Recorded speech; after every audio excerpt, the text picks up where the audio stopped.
This time on the Racer X Show, it was Labor Day, which means Springfield Mile flat track action. And it was spectacular. We have Moto news, talking about James Stewart, what's his future? And very soon, GNCC returns to action. We recap the season so far so you can get ready for the final push to the #1 plate. And so much more, right now, only on the Racer X Show.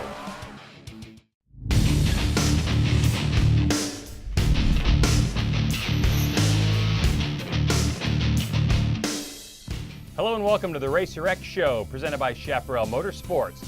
I'm Greg White. Thanks for joining our highlight and news show. Motocross season is over, but don't despair, my friends. There's still flat track racing going on. GNCC's coming up, Hillclimb, so much more. So let's get going. The Racer X Show with Greg White is being presented by Chaparral Motorsports. Visit Chaparral Motorsports online at chapmoto.com. We'll start this week off with dirt track and the Springfield Mile Part 2. Springfield on Labor Day weekend has been a tradition in dirt track forever. All eyes were sharply focused on number 42, Villa Esparza, Crosley Radio's Brian Smith. He rips on the mile and is leading the championship. So it's up to second in points Jared Mees to put a stop to Smith's widening gap. And with only 3 races left, he had to do it right now. To the highlights we go. What makes Springfield so thrilling? Close racing, 130 miles per hour, as close as you like it. The players in this one, number 42, Smith, number 2, Kenny Coolbeth, Zanardi Racing, number 9, Jared Mees, Rogers Racing, Las Vegas Harley-Davidson, and number 55, Jake Shoemaker, on the Hot Shoe Motors USC Kawasaki. What matters the most in all of racing is what happens on the last lap. And this is a close one. Scotty Dubler with the call. Here they come. We got one more mile to decide the winner of the Springfield Mile. Here comes Smith and Coolbeth. Shoemaker takes a look up the outside, has to back off early. Smith into turn number 1. He's got Coolbeth right there in second. Meese in the 3rd spot. Shoemaker in 4th, top 4 pulling away. Wiles back there in 5th, and Jake Johnson in the 6th spot. 3 riders trying to do it down the back straightaway. Who's going to back off? Who's going to lead them? Smith's got the lead. Here comes Coolbeth around the outside. Kenny Coolbeth uses the high line, and he's pulling away right in the middle of 3 and 4. The crowd comes to their feet. Here they come off of 4. It's the king of cool. Kenny Coolbeth Jr. makes the move. So Harley-Davidson gets one over on Kawasaki. Oh, by the way, the margin of victory, don't blink, 1/100th of a second. That's how you race them up, Kenny. Just a little bit of luck, good equipment, good people behind me, and being at the right spot at the right time. Me and Jared, we both had the same idea. Going into the last 5 laps, it's just tag along with Brian, and he's tough right here, and he's a little bit slow in the corners, and kind of hurts our Harleys in the corners. So. His bike accelerates. So, but these guys built me a horse today, and up and down day. We in the dash we kind of had a little mishap, and but we turned it around, and this feels good. With about a month off until the penultimate round, both Mees and Smith have a lot to think about. While Johnson needs a Hail Mary to capture this one, anything is possible, folks. In the Pro Twins class, which, by the way, there are only 2 races in that mini championship, it was Kawasaki mounted number 17 Jared Vanderkoy racing it up with number 24 Brandon Wilhelm, number 11 Molly Terry, who earlier won her heat race. Each time across the stripe, Vanderkoy was the leader, but with 9 of 12 gone, strategy was setting in. Until, in second place, Wilhelm had a problem. Terry has to check up to avoid him, and that was all the gap Vanderkoy needed to dash home for the win.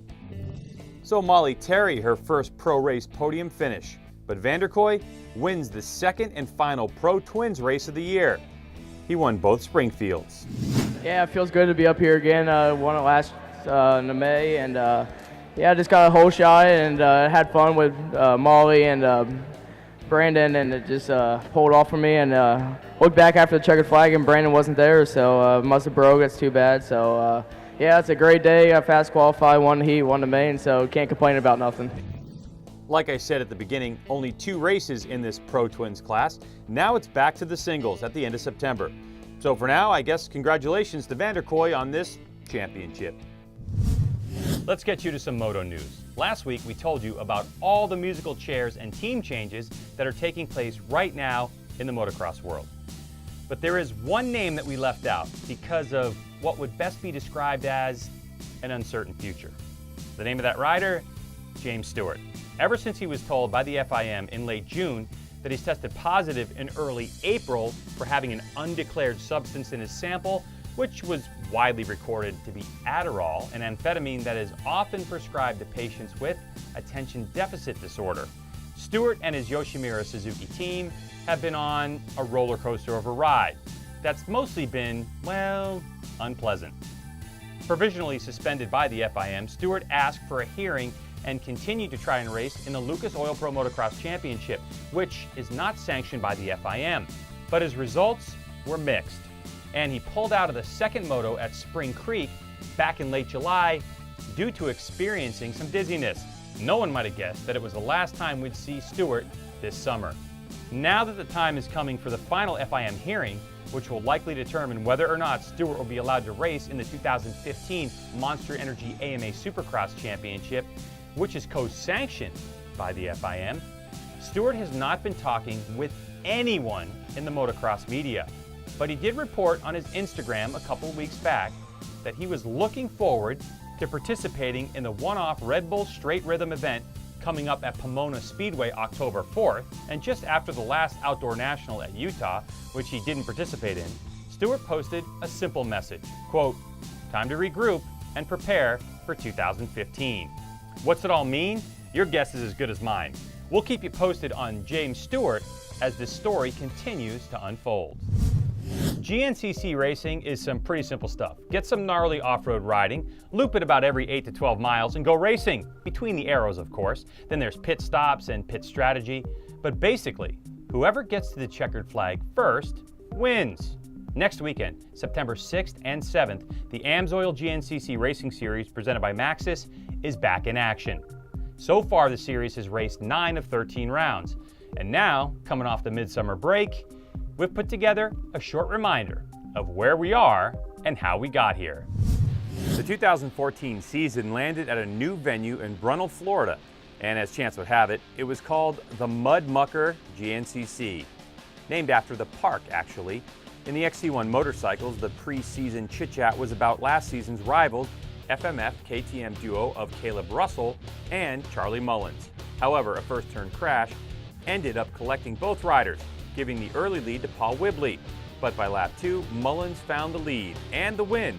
As for Russell, mechanical issues kept him off the podium as Josh Strang took the spot. The General GNCC in Georgia was one of the sloppiest events in recent memory.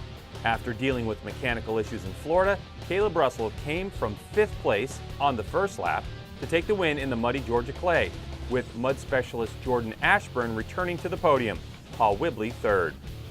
Round 3 in Steel Creek in Morgantown, North Carolina, where the course was wet and rutted up, enough to make it a tough race. Well, maybe not for Caleb Russell, who was absolutely on rails and came away with a dominating win, Mullins 2nd, edging out Strang for 3rd. By round 4 at Big Buck, conditions were back to normal, and that was fine for Caleb Russell. He and Charlie Mullins were close, but it'd be Russell taking the win over Mullins, while Strang proved to be Mr. Consistent and snagged another podium, finishing 3rd. Round 5, the Dunlop Limestone 100, and drama for early race leader Caleb Russell. A hard crash mangled his motorcycle, and Russell could not contend for the win. So Charlie Mullins picked up the pieces with a W. Russell almost on the podium, but had to settle for 4th. Next up, Loretta Lynn's Ranch in Tennessee in round 6, where a fierce 3-hour battle between Russell and Mullins would end up with Mullins coming out on top for the 2nd time in a row. Strang again 3rd. To round 7 and Masontown, West Virginia. After back-to-back losses, Caleb Russell was on a mission with Mullins right behind him and Strang again on the podium. So at the halfway point, Mullins has the lead in the championship mainly because of Russell's problems in round 1, but more ruckus yet to come. When round 8 was done and dusted, it was Caleb Russell taking the win by a dominating 2 minutes and 42 seconds over Josh Strang in 2nd place. Jordan Ashburn with a great performance in 3rd. But what about Mullins? A practice crash the week before resulted in badly broken wrists, meaning he couldn't race, and his chance at the title all but done. So that leaves us at the Big Daddy, Snowshoe. Even without Mullins pushing, Caleb Russell pulled out another big win. But this time it was Jordan Ashburn taking second, while Andrew DeLong finally landed the podium he's been looking for all season. Okay, off we go to hill climb. Here it is. Find a hill, get to the top as fast as you can. You have 2 shots at it, and your fastest time from either run scores you. Got it? Okay. To Muskegon, Michigan we go for a quick look at the 5th round of the AMA Pro Hillclimb National Championship. Before we get you too far into the highlights, let's take a listen to a hill climber in action. This is number 2 in the extreme class, Jay Sahlstrom, on his extreme bike.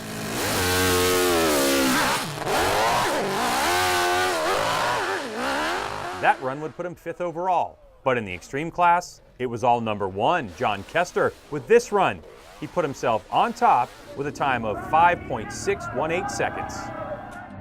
Results for the extreme class, which is 451 cc's to 700 cc's on pump gas, unless you're running a push rod. Then you can go up to 750 cc's.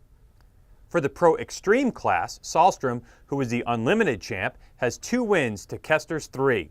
That is the 3-point difference. Speaking of Sahlstrom, in the unlimited class, it's been a back-and-forth battle with Vincent Nuzzolilli, with Vincent not finishing off the podium yet. But this run, with 100% nitromethane Yamaha, Sahlstrom goes 5.131 for the win. Nuzzolilli in 4th, so no champagne for him. Unlimited class, 701 to unlimited, with nitro or alcohol or nitrous. Same for the push rods, but 751 cc's to unlimited for them. 2 weeks ago, when the MotoGP World Championship left the Czech Republic, one question was answered. Is Marc Marquez beatable? Going for 11 wins in a row, the reigning world champ was kept off the podium. So, the question heading into round 12 at Silverstone, how would Marc Marquez react? Oh, he dominated, but not without a fierce fight with Yamaha's Jorge Lorenzo. American Nicky Hayden is still out recovering from wrist surgery.